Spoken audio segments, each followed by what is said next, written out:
اعوذ باللہ من الشیطان الرجیم، بسم اللہ الرحمن الرحیم۔ قل، کہہ دیجئے، امرا، حکم دیا، یعنی وہ تو ایسی باتیں کرتے تھے کہ اس طرح کی بے حیائی کا، بےہودہ حرکتوں کا ہمیں ہمارے رب نے حکم دیا ہے، تو آپ ان کو یہ بتائیے کہ اللہ کے دین کو تمہاری ان بےہودہ رسموں سے کوئی تعلق نہیں ہے۔ اس نے جس دین کا حکم دیا ہے وہ دین کیا ہے؟ ہمارا ربی بالقسط، حکم دیا میرے رب نے قسط کا، انصاف کا، اعتدال کا۔ اور یہ بنیادی چیز ہے۔ یہاں پر انصاف کا مطلب صرف قانون والا انصاف نہیں ہے کہ دو آدمیوں کا جھگڑا ہو گیا تو اس کے اندر آپ نے انصاف سے کام لینا ہے۔ یہ ایک جامع حقیقت ہے، ساری شریعت کی روح ہے۔ ہر چیز میں اعتدال کا اہتمام کرنا ہے، چاہے وہ عقیدہ ہے، اعمال ہے، عبادات ہے، اخلاق ہے، اکانومی ہے، سوسائٹی ہے، اور لا اینڈ آرڈر بھی ہے، پالیٹکس بھی ہے۔ ہر شعبہ زندگی میں یہی بیسک پرنسپل ہے جس کے اوپر شریعت بیس کرتی ہے۔ اس چیز کی انڈرسٹینڈنگ ہونی چاہیے کہ انصاف کتنا امپورٹنٹ ہے، کیونکہ اللہ تعالیٰ قائم بالقسط ہے، وہ انصاف پر قائم ہے۔ ہمیں بھی اس نے قسط کا حکم دیا ہے۔ مثلا جو حکم دیا ہے، اب اس آگے آیتوں میں جو بھی احکامات آ رہے ہیں، اگر آپ غور کریں گے تو آپ کو قسط ہر جگہ کار فرما نظر آئے گا۔ وَأَقِیمُوا، اور قائم کرو، جیسے اقیم الصلاۃ میں ہوتا ہے۔ وجوہکم، یہ وجوہکم، کیونکہ وجوہ جو ہے اقیمو کا مفعول ہے، اس لیے اس پر نصب آ گئی۔ تو وجہن کا مطلب ہوتا ہے چہرہ، جس سے اردو میں ایک ہم لفظ استعمال کرتے ہیں وجیح، چہرے والا، خوبصورت۔ تو وجوہ ہو گئی وجہن کی جمع۔ اور قائم کرو اپنے چہرے، قائم کرو اپنے چہرے مطلب اپنے رخ کرو۔ عند کل مسجد، ہر مسجد کے پاس۔ ہر مسجد کا مطلب سجدہ کرنے کی جگہ، ویسے سجدہ کرنے کا وقت بھی مسجد ہی ہے۔ مسجد کے لفظ میں ہی کیونکہ سجدہ شامل ہے، تو اس کا مطلب ہے کہ سجدہ تو صرف اور صرف اللہ تعالیٰ کے لیے ہوگی، تو مسجد بھی جو ہے اس میں جو فوکس ہے وہ اللہ تعالیٰ ہی کی طرف ہوگا۔ تو اپنے چہرے ہر مسجد کے پاس اسی کی طرف کرو، اپنا رخ اسی کی طرف کرو۔ بدعوہ، اور پکارو ہو، اس کو۔ تو یہ یہاں ہو آ گیا تو اس کا مطلب ہے یہ چہرے بھی اسی کی طرف کرنے کا حکم تھا، وہ ہو یہاں انڈرسٹوڈ ہو گیا۔ اور پکارو اسی کو، مخلصین لہ الدین، یہاں دین کا مطلب ہے اطاعت۔ تو اسی کو پکارو، اطاعت کو اس کے لیے خالص کرتے ہوئے۔ تو اطاعت جو ہے وہ صرف اللہ ہی کے لیے ہوگی۔ ایک اور قرآن شریف میں آیت آتی ہے، وَأَنَّ الْمَسَاجِدَ لِلَّهِ فَلَا تَدْعُوا مَعَ اللَّهِ أَحَدًا، بے شک مسجدیں تو اللہ ہی کے لیے ہیں، تو ان میں تم اللہ کے سوا کسی کو نہ پکارو۔ تو بیسک کانسیپٹ اسلام کا یہ ہے کہ اللہ کے سوا کسی کو بھی نہیں پکارا جا سکتا، اور مسجد میں تو سوال ہی پیدا نہیں ہوتا۔ تو یہ نہیں ہو سکتا کہ آپ مسجد میں جائیں اور کسی نبی کو مثلاً پکارنا شروع کر دیں کہ یا رسول اللہ ہماری یہ مدد کریں، یعنی ویسے آپ درود پڑھیں، حضور کی حدیث بیان کریں، پکار نہیں سکتے آپ اللہ کے سوا کسی کو بھی۔ اور ظاہر ہے مسجد میں بھی نہیں پکار سکتے اور کہیں بھی نہیں پکار سکتے، کیونکہ تمام زمین کو اللہ تعالیٰ نے مسلمانوں کے لیے سجدے کی جگہ بنا دیا ہے، ہم کہیں پر بھی سجدہ کر سکتے ہیں۔ تو کانسیپٹ یہاں پر جو انصاف کا تقاضا ہے کہ جب رب اللہ ہے تو پھر انصاف یہ ہے کہ اپنا رخ اسی کی طرف کرنا ہے، اور انصاف یہ ہے کہ جب اطاعت کرنی ہے تو اس ہی کی اطاعت کرنی ہے، اس کے سوا کسی کی اطاعت نہیں کرنی۔ اس کے سوا اگر ہم اطاعت کریں گے تو ہم اللہ کے نبی صلی اللہ علیہ وسلم کی اطاعت کریں گے، اور وجہ یہ ہوگی کہ حضور نے جو بھی بتایا وہ اللہ کی طرف سے ہی، آپ تو اس میں کچھ اوپر نیچے نہیں کرتے، اس لیے حضور کی اطاعت ہے۔ اور پھر ہم ایک اطاعت کا اور ذکر آتا ہے جو ہمارے اولو الامر ہوتے ہیں، جو ہمارے حکام ہوتے ہیں، ان کی اطاعت بھی کرنی ہوتی ہے تاکہ معاشرے میں انارکی نہ ہو، ڈسپلن قائم رہے، لیکن اس اطاعت کے اندر پھر یہ چیز شامل ہوتی ہے کہ اگر کوئی اختلاف ہو جائے تو اللہ اور رسول کی طرف واپس جائیں، یہ قرآن شریف میں آتا ہے۔ کما بدأکم تعودون، کا جیسا، ما کی طرح، جو یعنی کا کی طرح، ما جو کی طرح یعنی جیسا کہ بدأکم، بدأ جو ہے بے دال اور الف سے بنا ہے، بدأ یبدأ کسی کام کو شروع کرنا، اسی سے پھر لفظ ہے ابتدا جو اردو میں بھی استعمال ہوتا ہے۔ تو جس طرح اس نے تمہاری ابتدا کی، جس طرح اس نے تمہارا آغاز کیا، تعودون اسی طرح تم واپس لوٹو گے، اعادہ کرو گے، دوبارہ جاؤ گے۔ جس طرح اس نے تمہاری ابتدا کی اسی طرح تم اب اس کی طرف لوٹو گے، یعنی جس طرح اکیلے آئے تھے دنیا۔ یہ جو مسجدیں ہیں، جو عبادت گاہیں ہیں، یہاں پر جب تم خدا کے سوا کسی کو پکارنے کی کوشش کرتے ہو، تمہیں معلوم ہونا چاہیے کہ تم دنیا میں اکیلے آئے تھے، واپس بھی اکیلے ہی جاؤ گے۔ یہ جو تم نے شریک اور سفارشی، جو بنیادی کانسیپٹ ہے شرک کا کہ یہ سفارشی ہیں جو قیامت والے دن ہمیں بچا لیں گے اللہ تعالیٰ کی پکڑ سے، یہ تمہارے ساتھ نہیں آئیں گے۔ جیسے تم آئے تھے ویسے ہی تم واپس جاؤ گے۔ قل امر ربی بالقسط واقیموا وجوہکم عند کل مسجد وادعوہ مخلصین لہ الدین کما بدأکم تعودون۔ کہہ دیجئے کہ اللہ تعالیٰ نے تو ہر معاملے میں، میرے رب نے تو ہر معاملے میں انصاف کا حکم دیا ہے، اور اپنے رخ اسی کی طرف کرو ہر مسجد کے پاس، اور اسی کو پکارو اطاعت کو اس کے لیے خالص کرتے ہوئے، جیسے اس نے تمہاری ابتدا کی اسی طرح تم دوبارہ لوٹو گے۔ یہ بدآ کے لفظ سے مجھے ایک ایکچولی حدیث آ گئی، تو میں نے سوچا یہ بھی آپ سے شیئر کر دوں۔ اللہ کے نبی صلی اللہ علیہ وسلم نے فرمایا، صحیح مسلم کی حدیث ہے یہ، بدأ الاسلام غریباً، غریب کہتے ہیں اجنبی کو، جیسے عجیب و غریب ہوتا ہے نا، تو عجیب اور غریب ایکچولی ہمانی الفاظ ہوتے ہیں۔ پھر غریب الوطن بھی اسی طرح ہوتا ہے، جو وطن سے دور ہو۔ تو اسلام کی ابتدا ہوئی تو اسلام اجنبی تھا، شروع میں اسلام اجنبی تھا، یہ نبی کریم صلی اللہ علیہ وسلم فرما رہے ہیں، کیونکہ حضور آ کر جو بات کرتے تھے، اسلام کی باتیں لوگوں کو بتاتے تھے، تو لوگ ذرا حیران ہوتے تھے کہ یہ عجیب سی باتیں ہیں، یہ ہمیں سمجھ نہیں آ رہی، یہ ہمارے رواج نہیں ہے، یہ ہماری رسمیں نہیں ہیں، یہ ہمارے آباء و اجداد کا طریقہ نہیں ہے۔ وَسَيَعُودُ، اور پھر ایسا ہوگا کہ وہ دوبارہ ہو جائے گا۔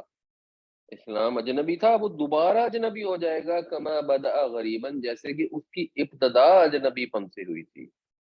فَطُوبَىٰ لِلْغُرَبَىٰ، تو خوشخبری ہے اجنبیوں کے لیے، مبارک ہے اجنبیوں کو۔ یہ نبی کریم صلی اللہ علیہ وسلم فرما رہے ہیں، اور آج اگر آپ دیکھیں تو واپس ایسا ہو گیا ہے، بہت سارے کام ہمارے معاشرے میں ایسے ہوتے ہیں کہ لوگ کہتے ہیں کہ یہ تو اب رواج ہے، یہ تو ہمارے باپ دادا کا طریقہ ہے، یہ ہماری برادری میں ایسا ہی ہوتا ہے، یہ ہمارے بچے اب یہی کام کرتے ہیں۔ اور جب کوئی توجہ دلاتا ہے کہ یہ چیزیں درست نہیں ہے، تو وہ ان کو کہتے ہیں کہ تم معاشرے سے کٹے ہوئے ہو، تمہارا تعلق نہیں ہے، تم اپ ٹو ڈیٹ نہیں ہو، تم لوگوں کے ساتھ ریلیٹ نہیں کرتے۔ تو اگر ایسے لوگ ہیں جو ان رسومات سے جو معاشرے میں اس وقت رائج ہیں، اگر ریلیٹ نہیں کرتے اور اسلام کو فالو کرتے ہیں، تو پھر نبی کریم صلی اللہ علیہ وسلم کی خوشخبری ہے ان کے لیے، تو کوشش کرنی چاہیے کہ ہم معاشرے کے رسم و رواج جتنے بھی ہیں ان کو تسلی سے دیکھیں، غور کریں، اور پھر اپنا فیصلہ کریں کہ یہ قرآن کے حکم کے مطابق ہے، ہمارے پیارے نبی صلی اللہ علیہ وسلم کے فرمان کے مطابق ہے۔ جب ہمارا سامنا ہوگا اپنے نبی پاک صلی اللہ علیہ وسلم سے، تو کوئی ایسا تو نہیں ہوگا کہ فرشتے ہمیں ملنے ہی نہیں دیں گے اور حضور کو کہیں گے کہ ان کا آپ سے کوئی تعلق نہیں ہے، یہ آپ کے دین پر چلنے والے نہیں تھے۔ تو اس کا غور سے انالیسس کریں، انالیسس کر کے فیصلہ کریں، اس کے بعد دنیا والے جو مرضی کہتے ہیں، it does not make a difference at all. اور پھر شاید کسے معلوم کہ یہ خوشخبری ہمیں ہی مل جائے. فریقن ہدا، یہ فریقن نصب میں ہے، یہ ہدا کا مفعول ہے. تو ہدا کا مطلب ہو گیا اس نے ہدایت دی، فریقن ایک فریق کو، یعنی واپس تو اب تم نے اللہ کے پاس لوٹنا ہے، جو پچھلی آیت میں تھا. اب اس لوٹنے کا کیا سٹیٹس ہوگا؟ وہ سٹیٹس یہ ہوگا کہ ایک گروہ ایسا ہے جس کو اللہ تعالیٰ نے ہدایت بخشی. ہدایت بخشی مطلب یہ ہے کہ اس نے ایسے کام کیے جن کی وجہ سے اس کو ایمان لانے کی توفیق ملی اور ہدایت مل گئی. وَفَرِيقًا حَقَّ عَلَيْهِمُ الضَّلَالَةُ، اور ایک گروہ ایسا ہے. اب یہاں پہ گروہ آ گیا، یہ بھی نصب میں آ گیا. آگے اس کا ورب نہیں آیا، تو ورب یہاں انڈرسٹوڈ ہے. یہاں ہدا تھا تو یہاں اس کا مطلب ہے ادلہ، یعنی ایک گروہ کو اس نے گمراہ کر دیا، یہ ہے انڈرسٹوڈ. باقی ہم ترجمے میں یہ نہیں بھی لکھتے تو بات پھر ہم دوسرے طریقے سے مکمل کر لیں گے کہ ایک گروہ ایسا ہے، تو بات پوری ہو جائے گی. بٹ ویسے ہی ہمیں گرامیٹیکلی سمجھ رہیے کہ کیونکہ یہاں پر نصب آیا ہے تو نصب کی کوئی وجہ ہونی چاہیے. تو وجہ یہ ہے کہ یہاں پہ ایک فعل تھا جو محذوف ہے، اور محذوف کیا ہے کیوں ہے؟ کیونکہ یہ انڈرسٹوڈ ہے. ایک گروہ کو اس نے ہدایت دی اور ایک گروہ کو اب یہ انڈرسٹوڈ ہے. وہ عربی میں جب آپ وہ نہیں کہتے تو ایکچولی جملہ بہت خوبصورت ہو جاتا ہے. حق علیہم الدلالہ، حق ہو گئی، چسپاں ہو گئی، مسلط ہو گئی ان کے اوپر گمراہی. تو ایک گروہ کو اس نے ہدایت دی اور ایک کو گمراہ کیا، اور نوبت یہ آئی کہ گمراہی اس کے اوپر مسلط ہو گئی. تو یہ لوگ جو نبی کریم صلی اللہ علیہ وسلم کی مخالفت کر رہے تھے، انہوں نے واپس وہیں آنا ہے، اور اس وقت ان کے ساتھ کوئی شریک، کوئی سفارشی ساتھ نہیں ہوں گے، اکیلے تنہا آئیں گے. اور جب تنہا آئیں گے تو پھر یہ چیز بالکل کلیئر ہو جائے گی. عقل استعمال کرنے والوں کو اس وقت بھی یہ چیز کلیئر تھی، آج بھی ایک چیز کلیئر ہے کہ ایک گروہ ہے جس کو اللہ نے ہدایت بخشی، اور ایک گروہ ایسا ہے جس کے اوپر گمراہی مسلط ہو گئی ہے. انہم اتخذوا الشیاطین اولیاء من دون اللہ، یہ وہ لوگ ہیں کہ بے شک انہوں نے بنا لیا شیطانوں کو دوست، کارساز، رفیق اللہ کے سوا.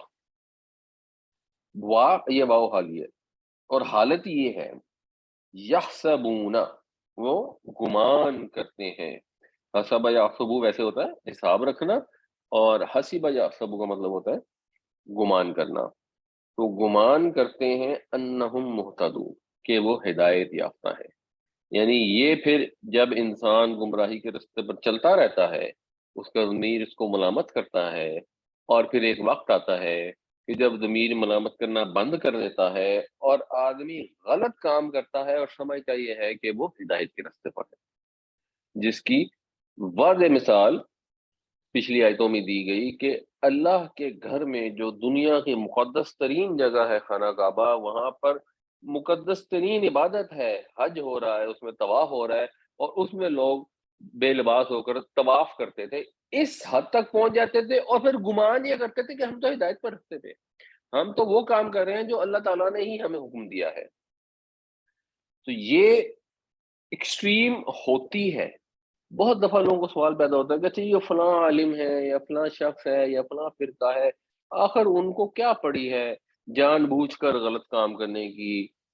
وہ جان بوجھ کر غلط کام کیسے ہوتا ہے؟ جب ضمیر ملامت کر رہا ہوتا ہے، احساس ہو رہا ہوتا ہے، آپ اس کو دبا دیتے ہیں کہ نہیں نہیں نہیں، یہ ہمارے کلچر کے خلاف ہے، ہمارے برادری کے خلاف ہے، باپ دادا کے طریقے کے خلاف ہے، ہمارے فرقے کے خلاف ہے، ہمارے مولوی صاحب کی ہدایت کے خلاف ہے، اس لیے ہم نے تو یہ بات نہیں ماننی، اگرچہ یہ بات درست لگ رہی.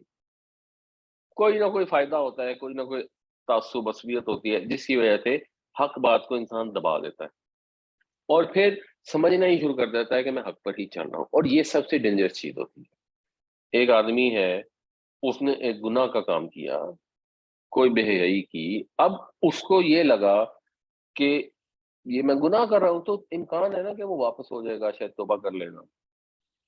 ایک آدمی ہے جو اس کو نیوٹرلائز کر دیتا ہے، وہ کہتے ہیں نہیں ٹھیک ہے نماز پڑھنی چاہیے لیکن نہ بھی پڑھے تو اس کو کوئی اتنا فرق نہیں پڑتا، سوشل ورک کرنا چاہیے. تو اب تو جب وہ اس کو گناہ سمجھ ہی نہیں رہا تو اس کے تو توبہ کرنے کے امکانات بہت ہی کم ہو گئے. اور ایک آدمی ہے جو کہتا ہے کہ نہیں یہ تو عین دین خدا ہے، یہ تو شہادت کا رستہ ہے کہ آپ جائیں اور بازار کے اندر بم پھاڑ کے معصوم بچوں اور عورتوں کو قتل کر لیں، اس سے آپ سیدھے جنت میں جائیں گے؟ اس کو کون سمجھائے گا؟ جاؤ، اور وہ سیال کوٹ کے اندر ایک مینیجر ہے، اس کے اوپر شک پڑ گیا تو جاؤ اس کو جا کے مار مار کے اس کو آگ لگا دو، کیونکہ یہ عین دینی ریکوائرمنٹ ہے۔ اور پھر اللہ کے نبی صلی اللہ علیہ وسلم تو تمہارا استقبال کریں گے اگر تم مارے گے، اور اگر تم نہیں مارے گے تو پھر تو غیر تم نے کتنا بڑا کارنامہ کر دیا دینی لحاظ سے۔ تو اب اس میں تو توبہ کا تصور ہی نہیں ہے نا، یہ تو دینی جذبے سے لوگ کام کر رہے ہیں تو وہ تو پھر اور کوشش کریں گے کہ اور بڑھ چڑھ کر کریں۔ یہ پرابلم ہوتی ہے جب انسان اپنا دماغ بند کر دیتا ہے، عقل کو استعمال نہیں کرتا ہے، تو ایونچولی وہ اس سٹیج پہ چلا جاتا ہے۔ فریقاً ہدا و فریقاً حق علیہم الضلالہ انہم اتخذوا الشیاطین اولیاء من دون اللہ ویحسبون انہم مہتدون۔ ایک گروہ کو اس نے ہدایت بخشی، اور ایک گروہ ایسا ہے جس کے اوپر مسلط کر دی گئی گمراہی۔ بے شک یہ وہ لوگ ہیں یا انہوں نے بنا لیا شیطانوں کو رفیق اللہ کی سوا، اور گمان یہ کر رہے ہیں کہ ہم ہدایت پر ہیں۔ یا بنی آدم، اے آدم کے بیٹو، اے بنی آدم، خذو زینتکم، پکڑو اپنی زینتیں، یعنی مطلب یہ ہے کہ اپنے لباس پہنو، عند کل مسجد، ہر مسجد کے پاس۔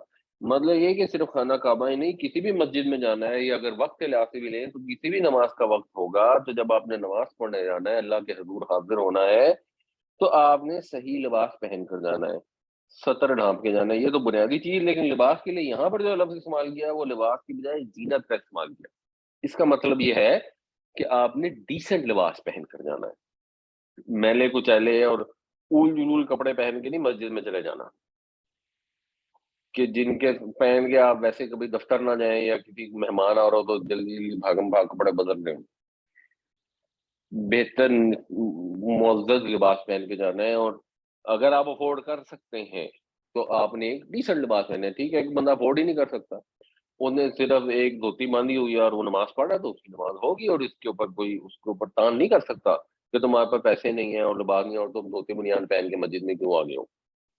لیکن اگر ایک آدمی افورڈ کر سکتا ہے اور اس کے بعد وہ یہ عجیب و غریب قسم کے پجامے پہن کے لوگ مسجدوں میں آ جاتے ہیں، تو یہ اس آیت میں انڈیکیشن ہے کہ مناسب لباس، بہتر لباس پہن کے آؤ۔ اور اسی سے پھر کچھ لوگوں نے یہ حکم ہی نکالا ہے کہ جی ٹوپی بھی پہننی چاہیے، تو ٹھیک ہے، اگر کوئی سے ٹوپی کو لیتے ہیں تو وہ لے بھی سکتے ہیں۔ وہ کلو وشربو، اور کھاؤ اور پیو، ولا تسرفوا، اور اسراف نہ کرو۔ مطلب یہ کہ یہ جو انہوں نے ایک کانسیپٹ بنایا تھا کہ اللہ کے قریب ہونے کا طریقہ یہ ہے، زیادہ نیکی کا طریقہ یہ ہے کہ ہم نے لباس کو چھوڑ دیا، ہم نے دنیا کو چھوڑ دیا۔ ایک حد تک حج کے موقع پر چند دنوں کے لیے ایک سرٹن رہبانیت ہے، لیکن ان جنرل جو اللہ کی نعمتیں ہیں ان کو استعمال کرنا ہے، ان کو کھانا ہے، ان کو پینا ہے۔ اللہ نے ہمارے لیے یہ نعمتیں پیدا کی ہیں۔ یہ جو رہبانیت کا تصور ہے کہ دنیا کو چھوڑو، جنگلوں میں نکل جاؤ، شادی نہ کرو، مسلسل روزے رکھو، یہ اسلام کا کانسیپٹ نہیں ہے۔ یہ یوگیوں کا ہوتا ہے، یہ پادریوں کا ہوتا ہے، یہ صوفیوں میں بھی ہوتا ہے، لیکن اسلام کا اس سے کوئی تعلق نہیں ہے۔ اسلام نے تو واضح بتا دیا کہ کھاؤ بھی اور پیو، یہ اللہ کی نعمت ہے تمہارے لیے، اسراف نہ کرو۔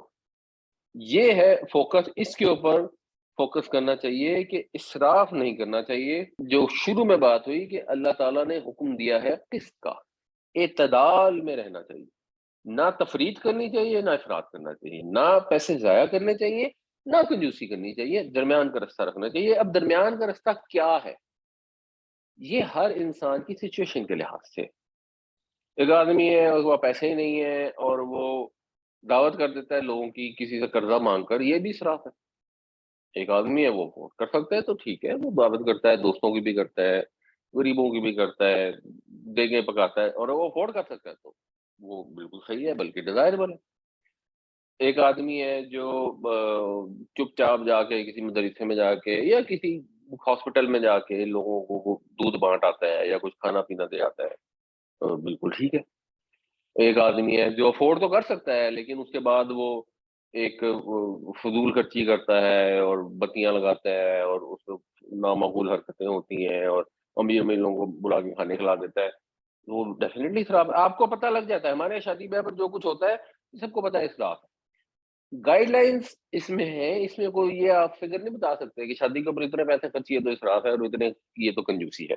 انہ لا یحب المسرفین، بے شک وہ اسراف کرنے والوں کو پسند نہیں کرتا۔ یہ جب اس سٹائل سے جملہ استعمال کیا جاتا ہے، اس کا مطلب یہ ہوتا ہے کہ وہ ناپسند کرتا ہے، وہ ان کو دوست نہیں رکھتا، وہ مبغوض ہیں، ان سے بغض رکھتا ہے، ان پر اس کا غضب ہوگا۔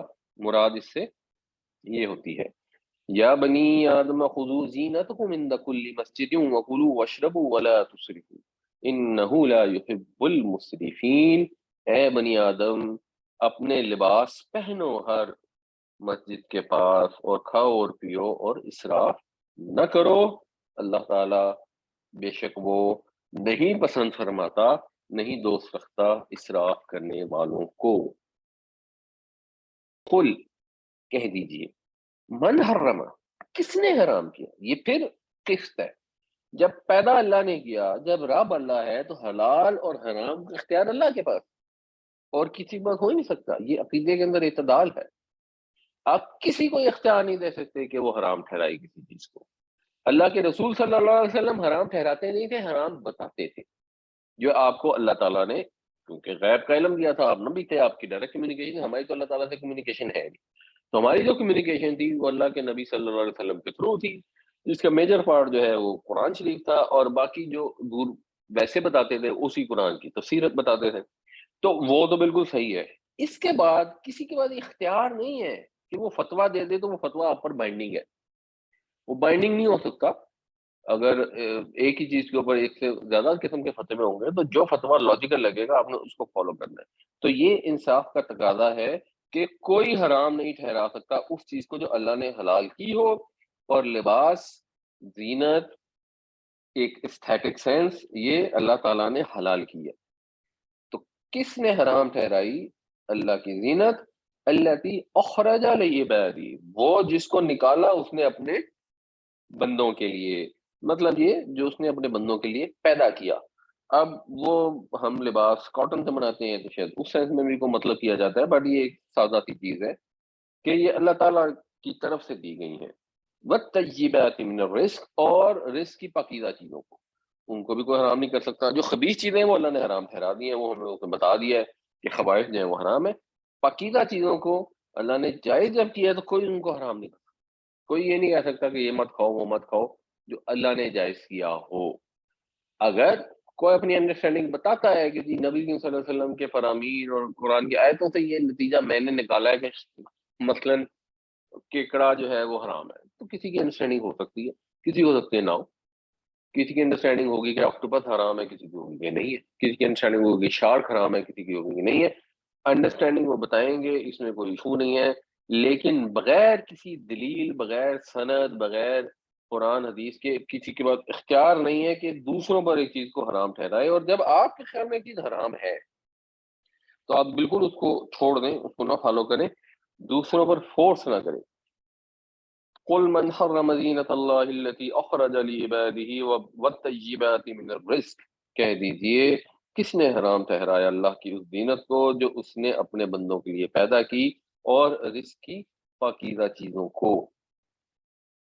قل، کہہ دیجئے، ہی للذین آمنوا فی الحیات الدنیا، یہ تو ایمان والوں کے لیے ہے دنیا کی زندگی میں۔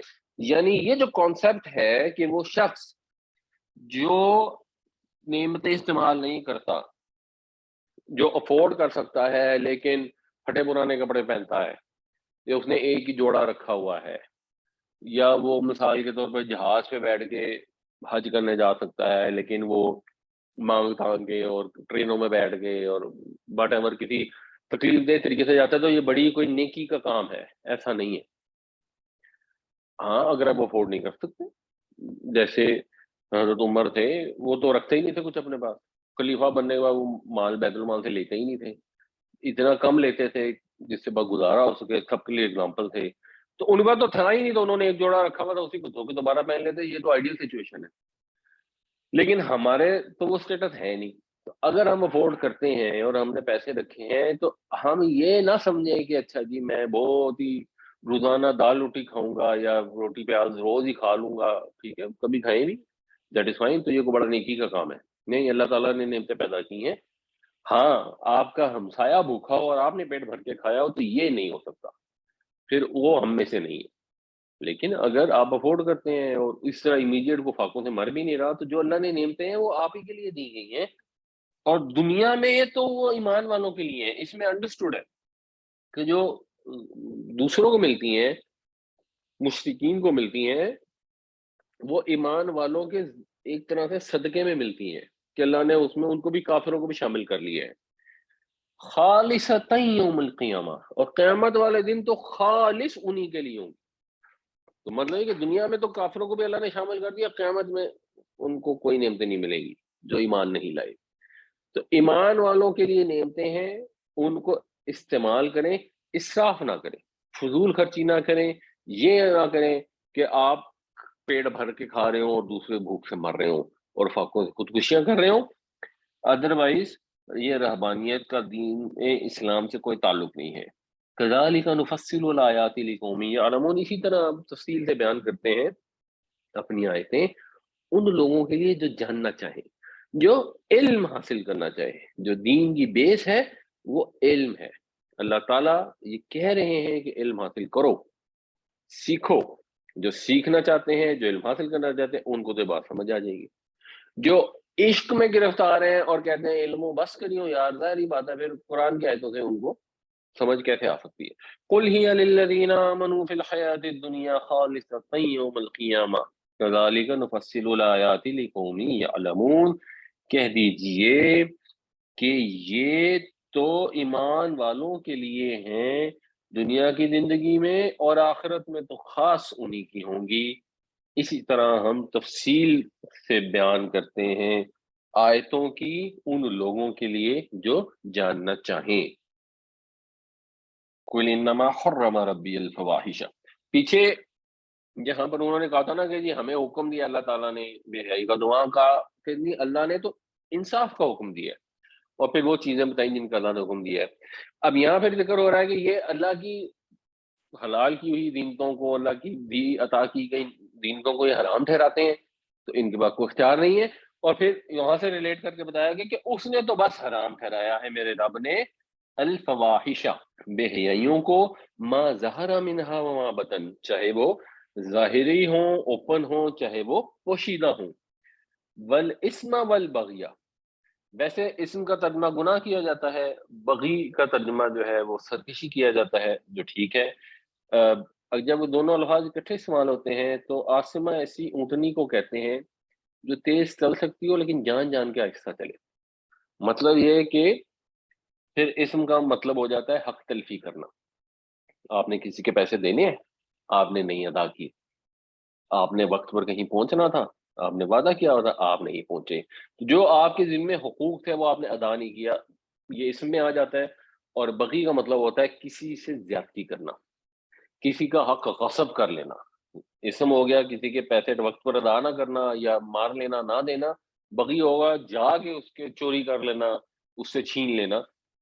اس طرح سارے گناہ اس میں آ جاتے ہیں، کیونکہ جو بھی گناہ ہوتے ہیں یا ان میں حق تلفی ہوتی ہے یا ان میں سرکشی اور زیادتی ہوتی ہے. مگر اگر ویسے بھی کر لیں کہ اس نے تو گناہ کو حرام ٹھہرایا ہے، سرکشی کو حرام ٹھہرایا ہے، یہ بھی ٹھیک ہے. بغیر الحق کی، بغیر حق کے. بغیہ بغیر الحق مطلب یہ ہے کہ ویسے تو بغاوت حق کے بغیر ہی ہوتی ہے. اس طرح کے الفاظ جب قرآن شریف میں استعمال ہوتے ہیں تو اس کا مطلب ہوتا ہے ذرا ان کا گھنونا پن مزید ظاہر کرنا. جیسے سورہ بقرہ میں آیا تھا کہ وہ انبیاء کو قتل کرتے تھے بنی اسرائیل والے بغیر ہی حق کی. ظاہری بات ہے انبیاء کو تو حق کے ساتھ تو کبھی بھی قتل نہیں کیا جا سکتا نا. کبھی ایسا ہو ہی نہیں سکتا کہ اللہ کے نبی کو ایسا کام کر دیں جس کی وجہ سے یہ حق قائم ہو جائے کہ ان کو قتل کیا جا سکے. بٹ وہ اس کو شو کرنے کے لیے یہ کتنا گھنونا کام وہ کرتے تھے. اسی طرح بغاوت یا سرکشی یا زیادتی بغیر کسی حق کے، نا حق زیادتی، جس کو اردو میں جس طرح ہم کہتے ہیں. وَأَن تُشْرِكُوا بِاللَّهِ، اور اس چیز کو حرام ٹھہرایا ہے کہ تم شریک ٹھہراؤ اللہ کے ساتھ، مَا لَمْ يُنَزِّلْ بِهِ سُلْطَانًا، جس کی اس نے کوئی دلیل نازل نہیں فرمائی. یہاں پہ بھی یہی ہے، ایسا نہیں ہے کہ اس کو شریک ٹھہرا لو جس کی دلیل نازل فرمائی ہے. اللہ کا شریک تو وہ ہے ہی نہیں، وہ تو واحد ہے۔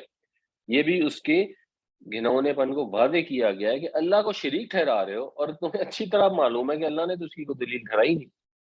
یہ تو بیسک کامن سینس کی بات ہے، کامن سینس سے پتہ لگا ہے اللہ ایک ہی ہے۔ آپ کو بہت ہی اسٹرانگ دلیل ہونی چاہیے جس کی بیس پہ انسان یہ سوچے کہ میں اللہ کا کسی کو شریک ٹھہراؤں۔ میں سمجھوں کہ میں نے بارش مانگنی ہے تو میں اللہ سے مانگنے کے بجائے میں حضرت میکائیل علیہ السلام سے بارش مانگ لوں کہ آپ مجھے بارش دے دیں، بارش دے دیں، یا کسی نبی سے مانگ لوں یا ولی سے مانگ لوں یا جن سے مانگ لوں۔ تو کہیں ہونا چاہیے نا قرآن شریف میں لکھا ہو کہ جب مسجدوں میں جاؤ تو اللہ کو بھی پکارو اور اللہ کے نیک بندوں کو بھی پکار لیا کرو، اللہ کے فرشتوں کو بھی پکار لیا کرو۔ جب مدد کی ضرورت ہو تو اللہ کے فرشتے جو ہے نا وہ اللہ کے بہاف پر تمہاری مدد کریں گے، تمہارے پاس ہوں گے۔ قرآن شریف میں تو لکھا ہے وَإِذَا سَأَلَكَ عِبَادِي عَنِّي فَإِنِّي قَرِيبٌ، جب آپ سے پوچھتے ہیں میرے بندے میرے متعلق تو میں قریب ہوں۔ اجیب دعوت الداعی اذا دعان، میں سنتا ہوں پکارنے والے کی پکار کو جب وہ مجھے پکارتا ہے۔ فَلْيَسْتَجِيبُوا لِي وَلْيُؤْمِنُوا بِي لَعَلَّهُمْ يَرْشُدُونَ، تو پھر چاہیے کہ وہ میری بات مانیں، مجھ پر ایمان رکھیں تاکہ وہ ہدایت پا سکیں۔ وَأَن تَقُولُوا عَلَى اللَّهِ مَا لَا تَعْلَمُونَ، اور اللہ کے متعلق وہ بات کرو، اس کو بھی اللہ نے حرام ٹھہرایا۔ یہ حرمہ کا اثر پھر ہر جگہ جا رہا ہے، جس کا تم علم نہیں رکھتے۔ یہ پھر یہاں پر علم کی بات ہے، اور اس صورت میں ہم نے دیکھا ہوگا کئی جگہوں پہ علم کا ذکر ہے۔ تو اسلام کا جو فوکس ہے وہ علم اور عقل پر ہے، اس کے ذریعے سے فیصلے کیے جاتے ہیں، ڈیسیژن میکنگ کی جاتی ہے۔ تو اس کو بھی اللہ نے حرام ٹھہرا دیا۔ مطلب اسے کیا ہے؟ مطلب ایسے بدعتیں اللہ سے ریلیٹ کر کر نئی چیزیں دین میں پیدا کر دینی جو اللہ تعالیٰ نے نہیں بتائی، اور ان چیزوں کو پھر کچھ عرصہ گزار جائے گا، کچھ نسلیں آ چکی ہوں گی تو وہ دین کا حصہ لوگ سمجھنا شروع ہو جائیں گے، اور پھر وہ کسی کی شروع کی ہوئی بدعت جو ہے اس میں معاشرے کا بڑا حصہ اس میں گرفتار ہو جائے گا کہ وہ اللہ کے خلاف ایسی بات کرنا شروع کر دے گا جس کا وہ علم نہیں رکھتا ہوگا۔ قل انما حرم ربی الفواحش ما ظهر منها وما بطن والاسم والبغي بغیر الحق وان تشركوا بالله ما لم ينزل به سلطانا وان تقولوا على الله ما لا تعلمون، کہہ دیجئے میرے رب نے تو صرف حرام ٹھہرایا ہے بے حیائیوں کو، چاہے وہ کھلی ہوں یا پوشیدہ، اور حق تلفی کو اور ناحق زیادتی کو، اور اس بات کو حرام ٹھہرایا ہے کہ تم اللہ کے ساتھ کسی کو شریک ٹھہراؤ جس کی اس نے کوئی دلیل نہیں اتاری، اور یہ کہ تم اللہ پر بہتان لگاؤ کسی ایسی چیز کا جس کو تم علم نہیں رکھتے۔ وَلِكُلِّ أُمَّةٍ أَجَلٌ، یہ بھی ایک اور ان کا قریش کی غلط فہمی بھی تھی اور ان کا مطالبہ بھی تھا کہ بس اب پھر ٹھیک ہے، اگر ہم اتنی برے ہیں تو عذاب آ جائے، کیوں نہیں آتا۔ سوال بھی پیدا ہوتا تھا کہ اچھا جی یہ تو ساری چیزیں ہی الٹ ہیں، اسلام ہے ہی اجنبی تو اس کا مطلب معاشرہ سارا الٹ ہے، تو بس پھر ٹھیک ہے، پھر اللہ تعالیٰ کو انتظار کس چیز کا؟ اگر اتنے ہی ہم برے ہیں تو کیوں نہیں اللہ تعالیٰ ہمیں سزا دیتا؟ یہ چیز کہ ہمیں دنیا میں پراسپیرٹی ملی ہوئی ہے، ایکچولی اس بات کا ثبوت ہے کہ ہم ٹھیک ہیں، ہم برے نہیں ہیں۔ جیسے ہمارے ہوتا ہے نا کہ یہ اتنے لوگ ہمارے فالوورز ہیں، اتنے ہمیں نعمتیں ملی ہوئی ہیں، کچھ تو ہم ٹھیک کر رہے ہیں تو یہ ملی ہوئی ہیں، تو وہ دنیاوی کانٹیکٹ میں تو وہ بات ٹھیک ہو سکتی ہے کہ آدمی اگر کوئی کمپنی ترقی کرتی ہے، کوئی آدمی بزنس میں ترقی کرتا ہے تو کچھ چیزیں ٹھیک ہی کر رہا ہوگا، یعنی مثلاً کوئی بےایمانی چور بازاری نہیں کرتا، کوئی رشوتیں دے دے کے اور لوگوں کے حق کو غصب کر کے اگر اس نے ترقی نہیں کی، ایک جنرل بزنس میں ترقی کی ہے تو ظاہر بات ہے کوئی نہ کوئی ایفرٹ، کوئی نہ کوئی کام تو اس نے کیا ہوگا تو ترقی کی ہوگی، تو وہ دنیاوی کانٹیکٹ میں تو بات ٹھیک ہو سکتی ہے، لیکن آن این اوور آل بیسس دینی کانٹیکٹ میں بات ضروری نہیں ہے ٹھیک ہو، کیونکہ اللہ تعالیٰ نے دنیا میں تو نعمتوں میں کافروں کو بھی شریک رکھا ہوا ہے۔ تو اگر امریکہ والے یورپ والے بہت آگے نکل گئے تو اس کا مطلب ان کے سارے کام درست ہے، ایسا نہیں ہے۔ اصل چیز کیا ہے؟ لِكُلِّ أُمَّةٍ أَجَلٌ، ہر امت کے لیے ایک وقت مقرر ہے۔ اللہ تعالیٰ فوراً کسی قوم کو تباہ نہیں کر دیتا، یہ اسباب کا سسٹم بھی چلتا ہے، لوگ ایسے کام کرتے ہیں، مثلاً اگر کہیں بے ایمانی ہوتی ہے، چور بازاری ہوتی ہے تو وہ قوم تباہی کے راستے پہ چل پڑتی ہے، کہیں پہ بے حیائی ہوتی ہے، رشتے نہیں فالو ہوتے، تقدس ان کا، تو وہ قوم بھی تباہی کے راستے پہ چل پڑتی ہے۔ تو اب وہ قومیں تباہی کے راستے پر چلی ہوئی ہیں جہاں پر انہوں نے قانون کے اندر آدمیوں کی آدمیوں سے شادی کوئی قانون بنا دیے ہیں، اور بے شمار لوگ ہیں جن کے والدین کی ڈیورس ہو جاتی ہے، اور بے شمار لوگ ہیں جن کے والدین کی شادی نہیں ہوتی، عجیب و غریب قسم کا معاشرہ ہے۔ تو اب ہم کہیں کہ ہاں جی یہ تو بالکل اسلام کے خلاف ہے، تو فوراً ہی مر جائیں، فوراً ہی تباہ ہو جائیں، فوراً ہی ان پہ کوئی بیماری آ جائے، کوئی وبا آ جائے، کوئی کیڑے پڑ جائیں، وہ اللہ تعالیٰ کا سسٹم ہے، اللہ کو ہی پتہ ہے۔ اللہ نے ایک وقت مقرر کیا ہوا ہے، انڈیکیشنز آپ کو مل جاتی ہیں کہ اس کا طریقے پہ چل رہی ہے قوم تو تباہ ہو جائے گی۔ بالکل ایسے جیسے ایک آدمی ہے، وہ اپنی صحت کا خیال نہیں رکھتا، اس کو کوئی بیماریاں ہیں اور اس کا علاج صحیح نہیں ہو رہا، پھر وہ ایونچولی ہاسپٹل پہنچ جاتا ہے، تو آپ کو انڈیکیشن مل جاتی ہے کہ شاید اب یہ مرنے والا ہے، لیکن وہ ضروری نہیں ہوتا، کیونکہ وہ آدمی کا بھی جو وقت مقرر ہے وہ اللہ ہی کو معلوم ہے، اور قوموں کا بھی جو وقت مقرر ہے وہ اللہ ہی کو معلوم ہے۔ تو قریش پر جو عذاب آنا تھا وہ کب آنا تھا وہ اللہ کو پتا تھا۔ فَإِذَا جَاءَ أَجَلُهُمْ، پھر جب آ جائے ان کی اجل، جب وہ وقت مقرر پہنچ جائے، مدت پوری ہو جائے، لا یستأخرون ساعة، تو ایک گھڑی وہ اس کو دیر نہیں کر سکتے، وہ پیچھے نہیں ہٹ سکتے، ولا یستقدمون، اور نہ وہ آگے بڑھ سکے۔ تو تاخیر، یعنی اس میں تاخیر نہیں کر سکتے ایک لمحے کی بھی، اور تقدیم بھی نہیں کر سکتے، آگے بھی نہیں نکل سکتے، اس سے پہلے بھی عذاب نہیں آ سکتا، اس کے بعد بھی عذاب نہیں آ سکتا، جس وقت ٹائم آئے گا اس وقت عذاب آ جائے گا، چاہے وہ قریش تھے، چاہے وہ پچھلی قومیں تھیں، یا اوورال جب قیامت آئے گی، یا کوئی بھی قوم دنیا میں کوئی بھی غلط اگر کام کرتی ہے اور اس کے نتیجے میں اللہ نے اس کے لیے تباہی رکھی ہے، جو اب اس طرح کے عذاب اپیرنٹلی شاید نہیں آتے، رسولوں کی قوموں پر جو عذاب آتے تھے وہ تو آ ہی نہیں سکتے کیونکہ اب رسول ہی نہیں آ رہے۔ حضرت عیسیٰ علیہ السلام اگر تشریف لائیں گے تو اس وقت یہودیوں کے اوپر ایسا عذاب آئے گا کہ وہ بالکل ہی تباہ ہو جائیں گے، لیکن جو الٹیمیٹ تباہ ہوں گے وہ کب ہوں گے اس کا بھی علم اللہ کے پاس ہی ہے، لیکن جب وہ وقت آ جائے گا پھر اس میں کوئی کمی بیشی نہیں ہو سکتی۔ وَلِكُلِّ أُمَّةٍ أَجَلٌ فَإِذَا جَاءَ أَجَلُهُمْ لَا يَسْتَأْخِرُونَ السَّاعَةَ وَلَا يَسْتَقْدِمُونَ، اور ہر امت کے لیے ایک مقررہ مدت ہے، تو جب ان کی مدت آ جائے گی، جب ان کی مدت پوری ہو جائے گی، تو نہ ایک گھڑی پیچھے ہٹ سکیں گے نہ آگے بڑھ سکیں گے۔ یا بنی آدم، اے آدم کے بیٹو، اے بنی آدم، اما، اما جو ہے یہ بیسیکلی ہے ان پلس ما، ان تو ہے اگر، اور ما بس پھر اس کی تاکید ہے، تو ایمفسس کے لیے، تو اما یاتینکم، یاتین میں بھی نون مشدد ہے تو اس میں بھی تاکید ہے کہ جب تمہارے پاس آئیں گے رسول منکم، تم ہی میں سے تمہارے رسول، یعنی یہ تاکید ہے کہ آنے ہی آنے ہیں۔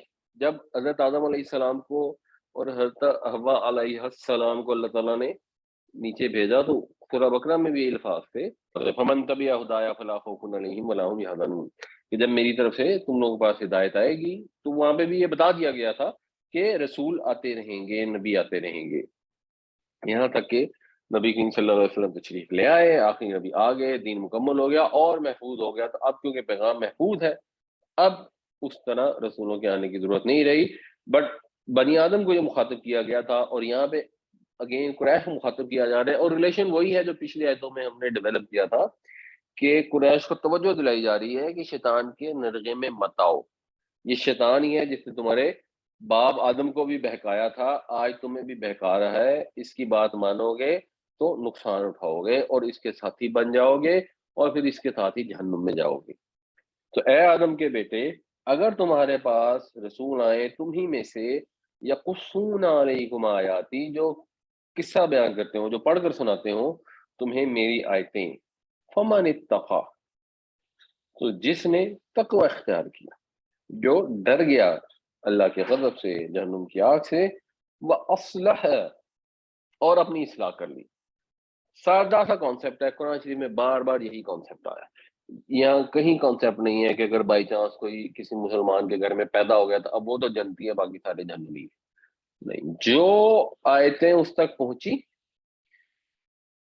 اگر اس نے سنی اور اس کے بعد وہ ڈر گیا، اس نے پرہیزگاری اختیار کی اور اپنی اصلاح کر لی، فلا خوف علیہم ولا هم يحزنون، تو نہ تو ان پر کوئی خوف ہوگا اور نہ ہی وہ غمگین ہوگا، یعنی وہ جنتی ہوں گے، کیونکہ جنت ہی ایسی جگہ ہے جہاں پہ نہ کوئی خوف ہوگا مستقبل کا اور نہ کوئی غم ہوگا ماضی کا، سارے غم دور ہو جائیں گے اور کسی قسم کا کوئی اندیشہ باقی نہیں رہے گا۔ یہ جگہ صرف اور صرف جنت ہے، تو قریش کو یہ بنیادی طور پہ توجہ دلائی جا رہی ہے کہ اللہ کے رسول تمہارا بس آگے ہیں، شیطان نے تمہیں اندرغے میں لیا ہوا ہے، تم نے ایسی ایسی رسمیں پیدا کر لی ہیں، دین کا حلیہ بگاڑ دیا ہے، اور پھر تم یہ سمجھتے ہو کہ ہم بالکل ہدایت یافتہ ہیں۔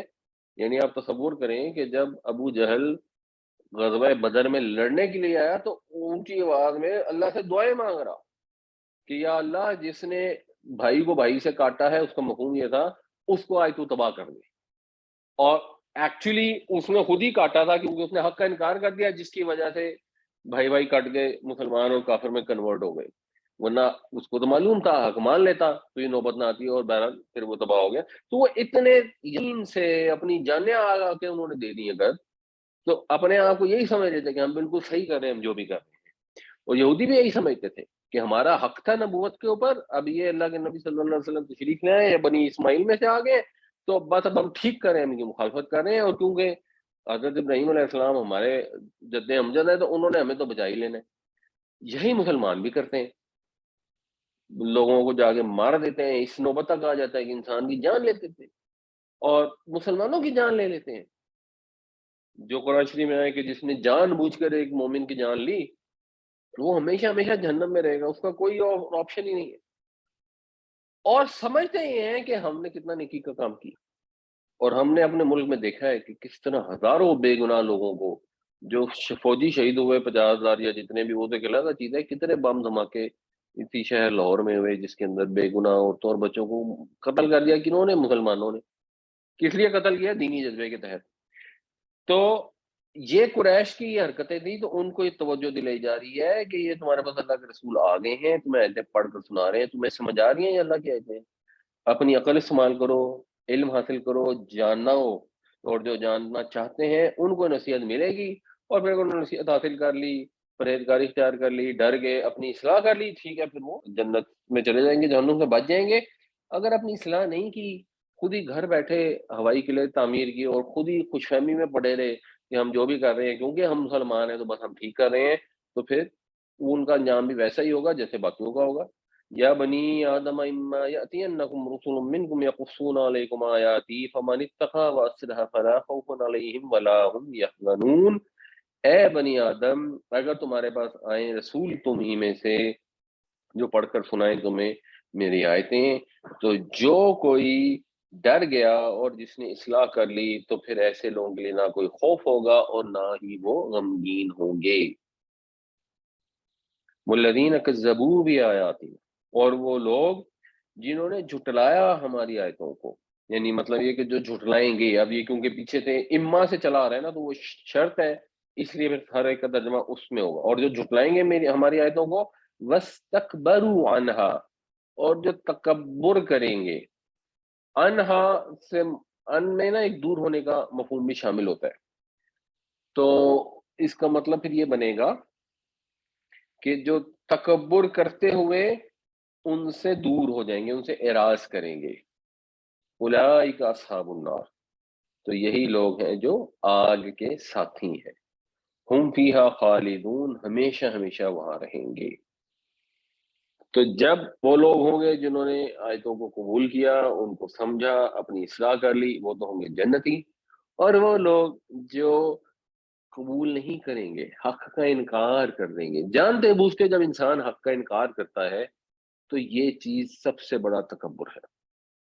اور تکبر کا اظہار ویسے اگر ہم اپنے رویوں میں دیکھیں تو جس چیز کو غصہ کہا جاتا ہے نا وہ تکبر کا اظہار ہے۔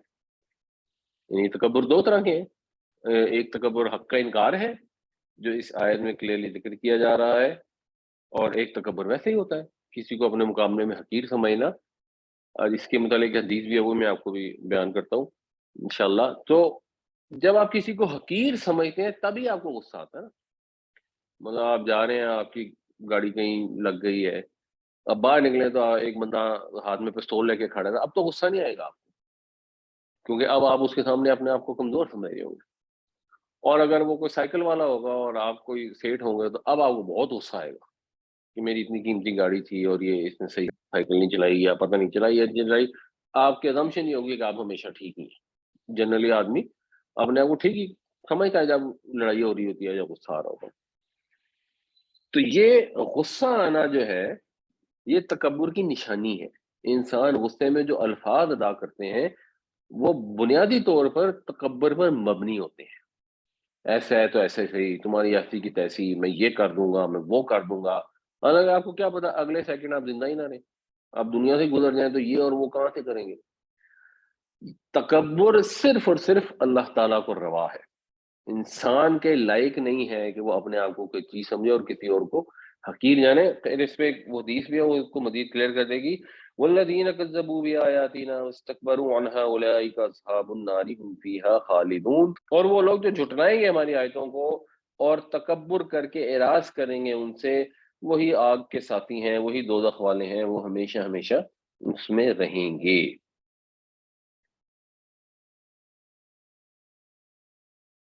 نبی کریم صلی اللہ علیہ وسلم نے فرمایا لا يدخل الجنت من كان في قلبه مثقال ذرة من کبر. جس کے دل میں کبر کا، تکبر کا ایک ذرہ بھی ہوگا وہ جنت میں داخل نہیں ہوگا. جب بھی کسی کے ساتھ رویہ کرے، خاص طور سے اپنے ملازمین کے ساتھ، تو اس چیز کو ذہن میں رکھیں.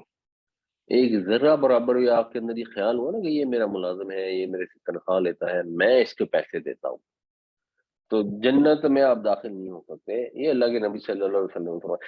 ایک یہ بھی ایک انفارچونیٹ سی چیز ہے کہ لوگ آدھی انفارمیشن دیتے ہیں.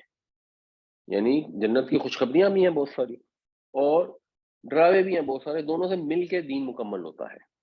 نہ انسان کو نا امید ہونا چاہیے، نہ انسان کو نہ ڈر ہونا چاہیے. لیکن سم ہاؤ کئی ایسے گروپس ہیں جو آپ کو یہی بتاتے رہتے ہیں کہ یہ والی تصویر پڑھ لو، یہ فلان کام کر لو اور بس سیدھے جنت میں چلے جاؤ، اور تمہیں کچھ کرنے کی ضرورت ہی نہیں ہے، چاہے اور جو مرضی غلط کام کرتے رہو. تو نہ اس سے پکچر پوری ہوتی ہے، نہ صرف اس طرح کی بات سے پکچر پوری ہوتی ہے، دونوں سے مل کے بنتی ہے. باہر کیا اللہ کے نبی صلی اللہ علیہ وسلم نے یہ فرمایا. تو اب ایک شخص نے پوچھا کہ یا رسول اللہ صلی اللہ علیہ وسلم، ایک آدمی ہے وہ بے شک انسان کو یہ چیز پسند آتی ہے کہ وہ اس کے جو کپڑے ہیں وہ خوبصورت ہوں، اس کے جو جوتے ہیں وہ خوبصورت ہوں. یعنی اگر میں نے اچھے کپڑے پہن لیے، اچھے جوتے پہن لیے، میرے اندر ایک استھیٹک مجھ سے ڈیمانڈ کرتی ہے، تو پھر یہ تکبر ہے. اس مطلب میں اچھے کپڑے نہ پہنوں. یہ سوال کیا سمجھنے کے لیے. تو نبی کریم صلی اللہ علیہ وسلم نے ان اللہ جمیل یحب الجمال، بے شک اللہ تعالیٰ جمیل ہے، خوبصورت ہے، وہ خوبصورتی کو پسند فرماتا ہے. اگر آپ افورڈ کر سکتے ہیں تو ڈیسنٹ لباس پہنے، اسراف نہ ہو، ڈیسنٹ لباس پہنے، اللہ تعالیٰ پسند کرتا ہے. الکبر بطر الحق کی، تکبر حق کا انکار کرنا ہے. یعنی جانتے بوجھ کے سمجھ نہیں آئی وہ تو ذاتی بات ہے، تکبر نہیں ہونا. وغمط الناسی، اور لوگوں کو حقیر سمجھنا، یہ سمجھنا کہ کوئی دوسرا جو ہے وہ میرے مقابلے میں کم تر ہے، میں زیادہ خوبصورت ہوں، یا میرا قد لمبا ہے، یا میری آواز اچھی ہے، یا میرا قبیلہ یا برادری بہتر ہے، میری ایتھنک جو افیلیشن ہے وہ بہتر ہے، یا میرے پاس پیسے زیادہ ہیں اور دوسرے کے پاس نہیں ہے تو وہ مجھ سے حقیر ہے. نہیں، یہ سمجھنا تکبر ہے، اور جس کے دل میں رائی برابر تکبر ہوگا وہ جنت میں داخل نہیں ہو سکتا. فمن اظلم ممن افترى علی اللہ کذبا. تو اس سے بڑھ کر ظالم کون؟ یعنی اب ہدایت آ گئی اور آپ اس کو نہ مانیں، اور ماننے کے ایک طریقہ تو ہے کہ آپ نے مانا نہیں، انکار کر دیا، اور ایک یہ ہے کہ کوئی خود جھوٹا نبی آ جائے اور وہ جھوٹی باتیں کرے. تو اس سے بڑھ کر ظالم کون؟ جو اللہ پر جھوٹ باندھے، او کذب بآیاتی، یا اس کی آیتوں کو جھٹلا دے. اولئک ینالہم نصیبہم من الکتاب. نالا، ینالو کا مطلب ہوتا ہے یہ نون، یہ اور لام سے، اس کا مطلب ہوتا ہے پہنچنا. یہی وہ لوگ ہیں کہ پہنچے گا نصیبہم، کیونکہ بے کے اوپر پیش ہے، یہ رفع میں ہے تو یہ فائل ہے. ان کا نصیب، ان کا حصہ، من الکتابی، کتاب میں سے، کتاب میں سے انہیں لکھے ہوئے میں، یعنی جو ان کے لیے لکھا گیا ہے وہ ان کو پہنچے گا. کہ ان کا جو وقت ہے وہ جب تک پورا نہیں ہوگا ان کی موت نہیں آئے گی، اس قوم کی اجل نہیں آئے گی، وہ قوم تباہ نہیں ہوگی، ان کو تب تک ان کے لیے اللہ تعالیٰ نے جو نصیب میں دنیا میں لکھ دیا وہ ملتا رہے گا. اور وہ نعمتیں بھی جو اللہ نے ان کے نصیب میں لکھی ہیں وہ بھی ان کو ملتی رہیں گی جب تک ان کے لیے لکھا گیا ہے. فمن ازلم ممن افترى علی اللہ کذبا او کذب بآیاتہ اولئک ینالهم نصیبهم من الکتاب، تو اس سے بڑھ کر ظالم کون جو جھوٹ باندھے اللہ پر یا جھٹلا دے اس کی آیتوں کو، یہ وہ لوگ ہیں جن کو پہنچے گا ان کا حصہ جو ان کے لیے لکھا گیا ہے، ان کے نوشتے میں سے ان کو ملتا رہے گا۔ ان کے کافر ہونے کی وجہ سے دنیا کی نعمتیں ان سے ختم نہیں کر دی جائیں گی، حتی اذا جاءتهم رسولنا، یہاں تک کہ جب آ جائیں گے ان کے پاس ہمارے رسول، یتوفونہم، وہ وفات دے رہے ہوں گے انہیں، ان کو قبض، روحیں قبض کر رہے ہوں گے ان کی۔ رسول پلورل ہے، تو پلورل ہے ٹوٹی پھوٹی، اس لیے کہ مؤنث کا صیغہ استعمال ہو سکتا ہے۔ اچھا، کیونکہ اس سے پہلے آیا ہے، اور یہ ٹوٹی پھوٹی کا مؤنث واحد کا صیغہ ویسے استعمال ہوتا ہے، اور کیونکہ یہاں فعل فاعل سے پہلے ہے تو یہ واحد ہی استعمال ہوتا ہے ویسے بھی۔ بٹ آگے جو آ رہا ہے وہاں پہ بھی مؤنث واحد استعمال ہو سکتا تھا، مگر وہاں پلورل ہو رہا ہے، وہ بھی ہو سکتا ہے۔ یعنی اگر آپ گرامیٹیکلی دیکھیں گے تو یہ رسل پلورل میں ہے، یہ مؤنث واحد کا صیغہ ہے، جبکہ یہ مذکر جمع کا صیغہ ہے۔ دونوں آ سکتے ہیں، اور ظاہر قرآن شریف میں آئے ہیں تو یہ تو رول ہے ہی ہے، کبھی آئے ہیں۔ رول ڈرائیو ہی ہے اصل میں قرآن شریف سے ہوتے ہیں ویسے۔ حتی اذا جاءتهم رسولنا یتوفونہم قالوا، تو وہ کہیں گے، اینا، کہاں ہیں، ما، جو، یعنی وہ ہستیاں کہاں ہیں جنہیں کنتم تدعون من دون اللہ، جنہیں تم پکارتے تھے اللہ کے سوا۔ تو جو بھی اللہ کے سوا کسی کو بھی پکارتا ہے، یا علی کرتا ہے، جو مرضی کرتا ہے، اس وقت جب فرشتے جان قبض کرنے آئیں گے اسی وقت پوچھیں گے، اب ہم آ گئے ہیں، جان نکالنے والے ہیں، بتاؤ کدھر ہیں وہ جن کو تم پکارتے ہیں؟ چاہے وہ بت ہوں، چاہے وہ جن ہوں، چاہے وہ فرشتے ہوں، چاہے اللہ کے نیک بندے ہوں، انہوں نے تو نہیں کہا تھا کہ ہمیں پکارو، یہ تو پکارنے والوں کا اپنا قصور ہے، تو پھر جواب بھی انہوں نے دینا ہے۔ جو یا علی کریں گے، حضرت علی نے ان کی جا کے صفائیاں نہیں دینی کہ یا اللہ یہ مجھے پکار رہے تھے، چلو کوئی بات نہیں، بیکاز وہ تو بلکہ کہیں گے میرا ان کو لینا دینا ہی نہیں ہے۔ قالوا ضلوا عنا، وہ کہیں گے کہ وہ کھوئے گئے، وہ گم ہو گئے ہم سے۔ وشہدوا علی انفسہم، اور وہ اپنے اوپر، اپنے خلاف یہ گواہی دیں گے، انہم کانوا کافرین، کہ وہ کافر تھے۔ وہ خود پھر اس چیز کا اقرار کریں گے کہ ہم نے کفر کیا، ہم نے حق کا جانتے بوجھتے ہوئے انکار کیا۔ تو جب قیامت کا وقت آئے گا تو انسان کے ہاتھ پاؤں بھی اس کے خلاف گواہی دیں گے، زمین بھی گواہی دے گی، پتہ نہیں کون کون گواہی دے گا، انسان خود بھی اپنے خلاف گواہی دے گا۔ حتی اذا جاءتهم رسولنا يتوفونهم قالوا اين ما كنتم تدعون من دون الله قالوا ضلوا عنا وشهدوا على انفسهم انہم کانوا کافرین، یہاں تک کہ جب آئیں گے ان کے پاس ہمارے فرشتے، یا رسول سے مراد بنیادی طور پہ فرشتے ہیں، وہ قبض کر رہے ہوں گے ان کو، تو کہیں گے کہاں ہیں وہ جن کو تم پکارتے تھے اللہ کی سوا، کہہ دیں گے کہ وہ تو گم ہو گئے ہم سے، وہ کھوئے گئے ہم سے، اور وہ خود اپنے خلاف گواہی دیں گے کہ وہ کافر تھے، یعنی بے شک انہوں نے کفر کیا۔ رضوان صاحب، ایک آپ نے حدیث کوٹ کی تھی جس میں آپ نے کہا تھا کہ اسلام جب آیا تھا تو غریب تھا، غریب سے مطلب یہ کہ ایک عجیب سی چیز تھی، لفظی ترجمہ تو ہمارے یہاں تو غریب کو کچھ اور کہتے ہیں، اور پھر آخر میں بھی غریب ہو جائے گا، تو اس بات کی انہیں خوشخبری دے دی جائے، تو اس میں خوشخبری کیا آ رہی ہے؟ خوشخبری ہے اجنبیوں کے لیے، یعنی وہ جو حدیث میں بتائی تھی آپ کو، وہ ہے جی جی یہ ہاں یہ کہ جب اسلام آیا تھا تو اجنبی تھا، لوگ کہتے جی تھے کہ یہ جو مسلمان کام کر رہے ہیں یہ تو اجنبی تھے کام، مثلا نماز پڑھتے تھے تو لوگ کہتے تھے کہ یہ کیا کر رہے ہیں، ان کی نماز تو تالیاں بجانا، سیٹیاں مارنا ہوتا تھا۔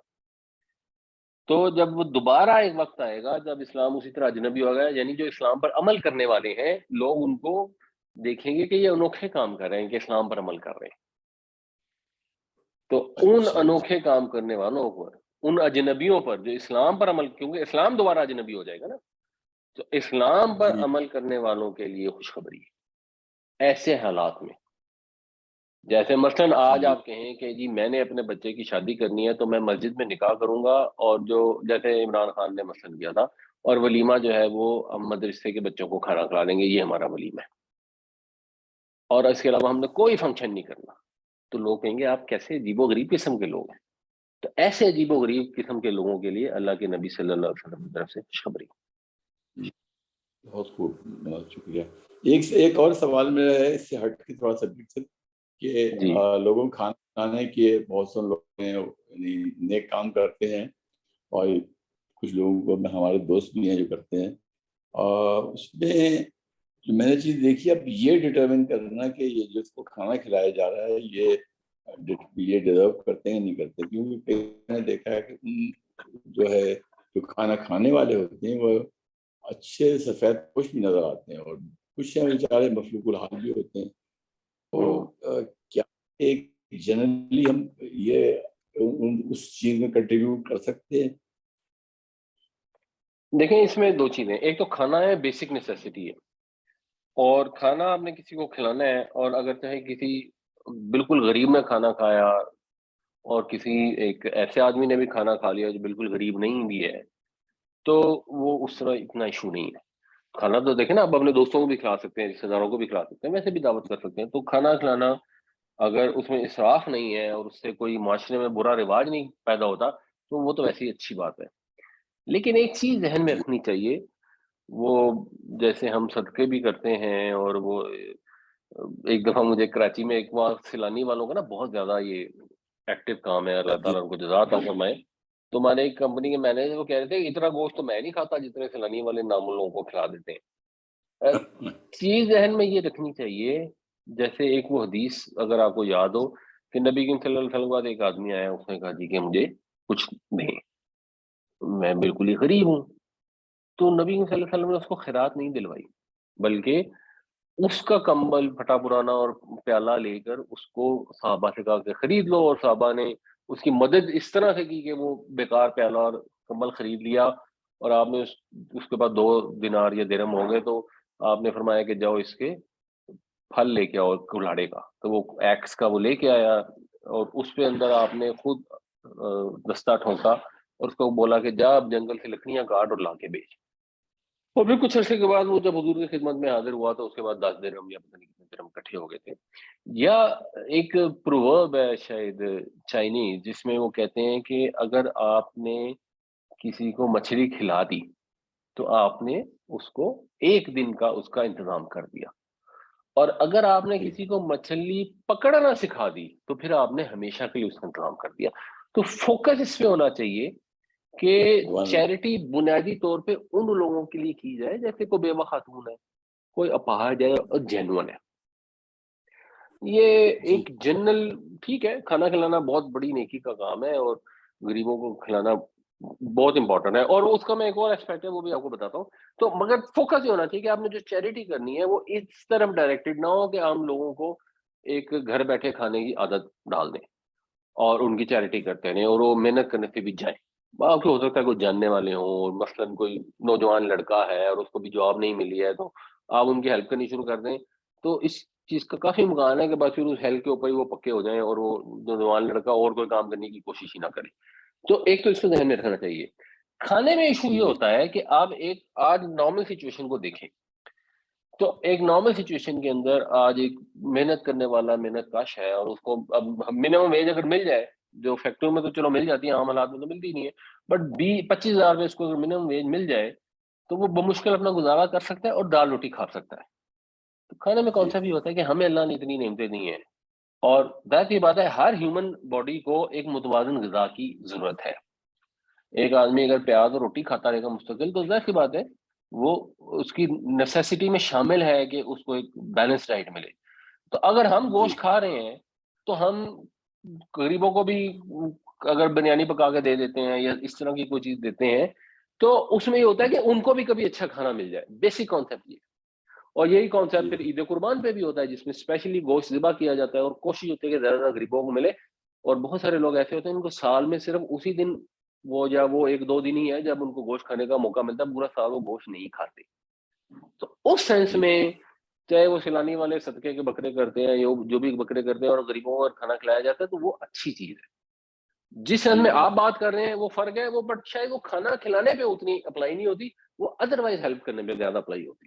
اللہ تعالی ہم سب کو قرآن پڑھنے، سمجھنے، اس پر عمل کرنے، دوسروں تک پہنچانے کی توفیق عطا فرمائے. آمین یا رب العالمین.